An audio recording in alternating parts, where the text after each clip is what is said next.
नमस्कार। संसद समाचार में आपका स्वागत है। मैं हूं चंद्रशेखर जोशी और आइए सबसे पहले बात करते हैं लोकसभा की। द्रविड़ मुनेत्र कड़गम यानी कि द्रमुक के सदस्य बृहस्पतिवार को नारे लिखी टी शर्ट पहनकर लोकसभा में पहुंचे, जिस पर आसन और सत्तापक्ष के सदस्यों ने संसदीय गरिमा का हवाला देते हुए आपत्ति जताई। इस मुद्दे पर हंगामे के कारण सदन की कार्यवाही 2 बार के स्थगन के बाद शुक्रवार पूर्वाह्न 11 बजे तक के लिए स्थगित कर दी गई। द्रमुक के सदस्य परिसीमन के विषय पर नारे लिखी हुई टी शर्ट पहनकर सदन में पहुंचे थे। तमिलनाडु की सत्तारूढ़ पार्टी की मांग है कि जनसंख्या के आधार पर परिसीमन नहीं होना चाहिए, क्योंकि इससे उन प्रदेशों को लोकसभा सीटों के संदर्भ में नुकसान होगा जिन्होंने प्रभावी ढंग से जनसंख्या नियंत्रण किया है। द्रमुक सदस्यों के नारे लिखी टी शर्ट पहने होने के कारण सदन की कार्यवाही पहले दोपहर 12 बजे तक और फिर अपराह्न 2 बजे तक और इसके बाद दिन भर के लिए स्थगित करनी पड़ी। आसन ने द्रमुक सदस्यों को संसद के एक नियम का हवाला देते हुए टी शर्ट उतारकर सामान्य परिधान में सदन में आने की अपील की, लेकिन उन्होंने टी शर्ट पहनकर सदन में परिसीमन के मुद्दे पर अपना विरोध जताना जारी रखा। पूर्वाह्न 11 बजे सदन की कार्यवाही आरंभ होने पर बिरला ने द्रमुक सदस्यों को लोकसभा की मर्यादा की याद दिलाई। साथ ही सत्तापक्ष के कुछ सदस्यों ने भी आपत्ति जताई। बिरला ने द्रमुक सदस्यों से कहा, सदन मर्यादा और गरिमा से चलता है। मैं कुछ दिनों से देख रहा हूं कि सदस्यगण सदन की गरिमा को भंग कर रहे हैं और सदन की नियम प्रक्रियाओं का पालन नहीं कर रहे हैं। लोकसभा अध्यक्ष ने विपक्षी सदस्यों को आगाह करते हुए कहा, अगर आप टी शर्ट पहनकर सदन में आएंगे, नारे लगाते हुए आएंगे, नारे लिखकर लाएंगे तो सदन की कार्यवाही नहीं चलेगी। अगर आप टी शर्ट नहीं पहनकर आएंगे तभी सदन की कार्यवाही चलेगी। उन्होंने कहा, चाहे कोई भी बड़ा नेता हो, सदन की मर्यादा और परंपराओं का उल्लंघन करेगा तो लोकसभा अध्यक्ष होने के नाते उसे सदन की गरिमा को बनाए रखना मेरी जिम्मेदारी है। उन्होंने अपनी सीट पर खड़े होकर शोरगुल कर रहे विपक्षी सदस्यों से कहा कि यदि वो सदन की कार्यवाही नहीं चलने देना चाहते तो बाहर चले जाएं। इसके साथ ही उन्होंने सदन की कार्यवाही बृहस्पतिवार दोपहर 12 बजे तक के लिए स्थगित कर दी। सदन की कार्यवाही दोपहर 12 बजे पुनः आरंभ होने पर द्रमुक सदस्य एक बार फिर से नारे लिखी हुई टी शर्ट पहनकर पहुंचे। उन्होंने पटका भी डाल रखा था।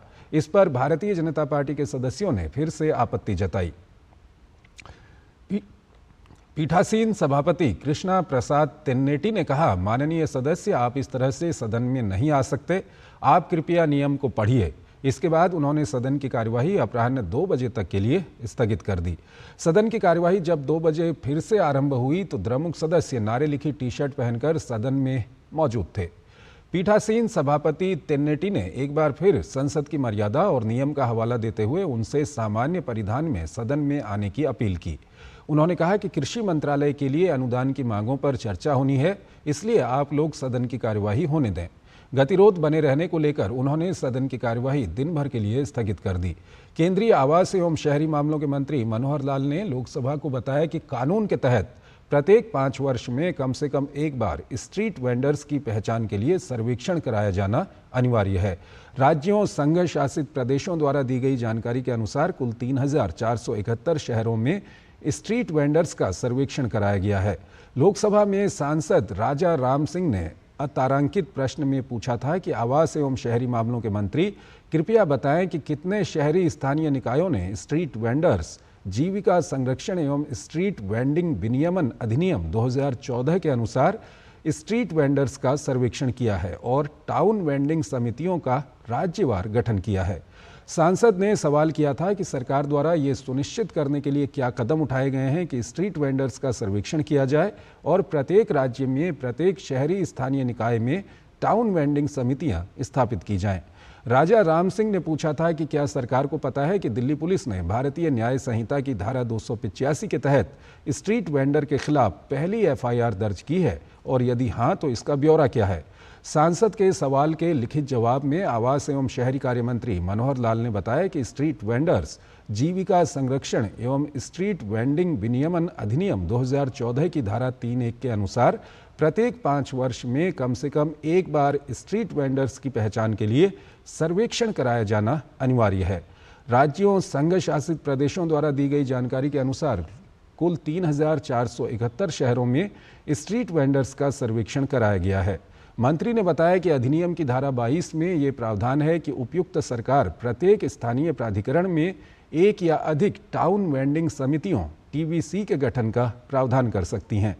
राज्यों, संघ शासित प्रदेशों द्वारा दी गई जानकारी के अनुसार अधिनियम के अंतर्गत कुल 4,342 टीवीसी गठित की गई हैं। मनोहर लाल ने कहा कि स्ट्रीट वेंडर्स जीविका का संरक्षण और स्ट्रीट वेंडिंग का विनियमन अधिनियम 2014 को संबंधित राज्यों, संघ राज्य क्षेत्रों द्वारा स्ट्रीट वेंडिंग के लिए अपने अपने नियम, योजनाएं, उपनियम और योजना बनाकर लागू किया जाता है। आवास और शहरी मामलों का मंत्रालय समय समय पर अधिनियम के विभिन्न प्रावधानों के कार्यान्वयन पर राज्यों, संघ राज्य क्षेत्रों का ध्यान आकर्षित करता है, जिसमें सर्वेक्षण का अनिवार्य आवधिक संचालन, टाउन वेंडिंग समितियों का गठन, पत्र परिपत्र जारी करने और बैठकों में चर्चा के साथ साथ समीक्षा आयोजित करना शामिल है। और आइए अब बात करते हैं राज्यसभा की। राज्यसभा की कार्यवाही बृहस्पतिवार को 3 बार के स्थगन के बाद दोपहर करीब 2 बजे पूरे दिन के लिए स्थगित कर दी गई।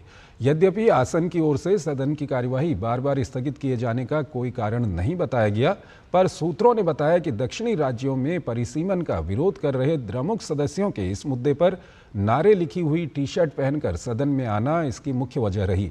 पूर्वाह्न 11 बजे सभापति जगदीप धनखड़ ने उच्च सदन की बैठक आरंभ होने के कुछ ही देर बाद कोई कारण बताए बिना दोपहर 12 बजे तक के लिए कार्यवाही स्थगित कर दी थी।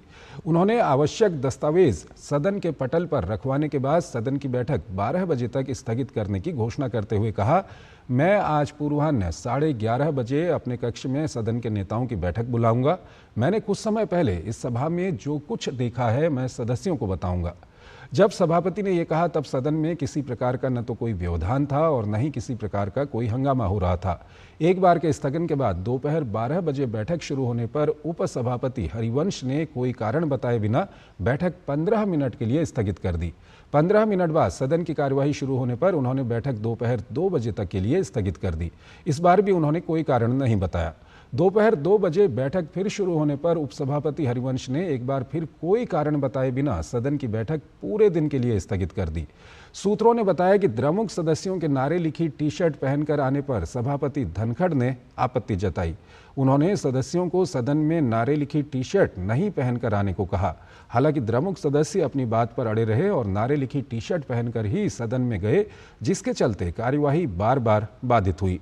सदस्यों की टी शर्ट पर फेयर डिलिमिटेशन और Tamil Nadu will fight, Tamil Nadu will win, Tamil Nadu लड़ेगा, तमिलनाडु जीतेगा के नारे लिखे थे। परिसीमन का मुद्दा इस सत्र में अक्सर द्रमुक सदस्य उठा रहे हैं। परिसीमन का विरोध कर रहे इन सदस्यों का कहना है कि लोकसभा और राज्य विधानसभाओं के निर्वाचन क्षेत्रों के परिसीमन के प्रति समग्र दृष्टिकोण अपनाया जाना चाहिए, क्योंकि अगर 2026 की जनगणना के आधार पर संसदीय सीटों की संख्या बढ़ाई जाती है तो राजस्थान, बिहार, मध्य प्रदेश और उत्तर प्रदेश जैसे राज्यों को सामूहिक रूप से 150 से अधिक अतिरिक्त सीटें मिल सकेंगी, जबकि दक्षिणी राज्य तमिलनाडु, केरल, कर्नाटक, आंध्र प्रदेश और तेलंगाना सामूहिक रूप से केवल 35 सीटें ही हासिल कर सकेंगे। इसी मुद्दे पर विरोध जताते हुए द्रमुक सदस्य आज जो टी शर्ट पहनकर आए थे उसमें परिसीमन के खिलाफ नारे लिखे थे। सत्र के दौरान शून्यकाल में अनुदान की अनुपूरक मांगों पर चर्चा के दौरान और शिक्षा मंत्रालय के कामकाज पर चर्चा के दौरान भी द्रमुक सदस्यों ने परिसीमन का मुद्दा उच्च सदन में उठाया है। सभापति ने अपने कक्ष में बुलाई गई बैठक में सभी दलों के नेताओं के साथ चर्चा की। ज्यादातर नेता सदन की कार्यवाही चलाने के पक्ष में थे। इससे पहले पूर्वाह्न 11 बजे सदन की बैठक शुरू होने पर सभापति जगदीप धनखड़ ने आवश्यक दस्तावेज सदन के पटल पर रखवाए। इसके अतिरिक्त विभाग संबंधी स्थायी संसदीय समितियों की रिपोर्ट भी सदन के पटल पर रखी गई। ये स्थायी संसदीय समितियां वाणिज्य मंत्रालय, कोयला, खान एवं इस्पात मंत्रालय, दूरसंचार एवं सूचना प्रौद्योगिकी मंत्रालय, पेट्रोलियम एवं प्राकृतिक गैस मंत्रालय से संबंधित हैं। साथ ही लोक लेखा समिति की भी आज उच्च सदन के पटल पर 4 रिपोर्ट पेश की गई। इनमें से एक रिपोर्ट केंद्र शासित प्रदेश चंडीगढ़ में पुलिस विभाग के कर्मचारियों के वेतन एवं भत्तों के ऑडिट से संबंधित कार्यवाही रिपोर्ट है। दूसरी रिपोर्ट दक्षिण पूर्व मध्य रेलवे में अपेक्षित कार्य अधूरा होने की वजह से विद्युतीकरण का काम बंद होने से संबंधित कार्यवाही रिपोर्ट है। तीसरी रिपोर्ट भी कार्यवाही रिपोर्ट है। ये रिपोर्ट मध्य रेलवे में परेल कार्यशाला में पुनर्वास संबंधी सुविधाओं के सृजन पर व्यय से संबंधित है। और चौथी रिपोर्ट दक्षिण पश्चिम रेलवे में सुविधा एक्सप्रेस ट्रेनों के संचालन से राजस्व को हुए नुकसान पर कार्यवाही रिपोर्ट है। स्थायी संसदीय समितियों और लोक लेखा समिति की रिपोर्ट के अलावा विदेश राज्य मंत्री कीर्तिवर्धन सिंह ने एक बयान सदन के पटल पर रखा। ये बयान विदेश मंत्रालय से संबंधित स्थायी संसदीय समिति की 17वीं लोकसभा में पेश 24वीं रिपोर्ट में की गई सिफारिशों से संबंधित था। विदेश मंत्रालय से संबंधित स्थायी संसदीय समिति की 17वीं लोकसभा में पेश 24वीं रिपोर्ट ICWA एवं RIS के विशेष संदर्भ में भारत की नीति नियोजन और विचार समूहों की भूमिका को लेकर थी। इसके अलावा गृह मंत्रालय के कामकाज पर कल शुरू हुई चर्चा को आज आगे बढ़ाया जाना था। कल इस चर्चा की शुरुआत तृणमूल कांग्रेस के सदस्य साकेत गोखले ने की थी। आज की कार्यसूची में चर्चा के लिए बैंकिंग कानून संशोधन विधेयक 2024 भी नियत था। इस विधेयक को उच्च सदन में 9 दिसंबर 2024 को वित्त राज्य मंत्री पंकज चौधरी ने चर्चा एवं पारित कराने के लिए सदन के पटल पर रखा था, किंतु हंगामे के कारण चर्चा शुरू नहीं हो सकी थी। सदन की कार्यवाही 3 बार के स्थगन के बाद दोपहर करीब 2 बजे पूरे दिन के लिए स्थगित किए जाने की वजह से ये चर्चा आज भी नहीं हो सकी। विज्ञान एवं प्रौद्योगिकी एवं पृथ्वी विज्ञान मंत्री जितेंद्र सिंह ने दिल्ली NCR क्षेत्र में भूकंप के बारे में पूछे गए एक प्रश्न के लिखित उत्तर में बताया कि दिल्ली का राष्ट्रीय राजधानी क्षेत्र NCR अपनी भौगोलिक स्थिति के कारण भूकंप की दृष्टि से संवेदनशील है और यहाँ भूकंप जोखिम प्रतिरोधी कोड का पालन किए बिना होने वाली पुरानी अनियमित और व्यापक निर्माण गतिविधियां ही भूकंपीय घटनाओं का जोखिम बढ़ा सकती हैं। सिंह ने यह भी बताया कि तेजी से हो रहे शहरीकरण के कारण इमारतों और संरचनाओं का व्यापक विस्तार हुआ है। अब इन इमारतों और संरचनाओं का निर्माण भूकंप रोधी भवन डिजाइन संहिता का पालन करके किया जा रहा है। सिंह ने यह भी बताया कि भूकंप के प्रति संवेदनशीलता शहर की नरम एवं नम मिट्टी के कारण और बढ़ जाती है, जो भूकंपीय तरंगों को बढ़ा सकती है। उन्होंने बताया कि ऐसा होने पर मध्यम झटके भी अधिक शक्तिशाली महसूस होते हैं।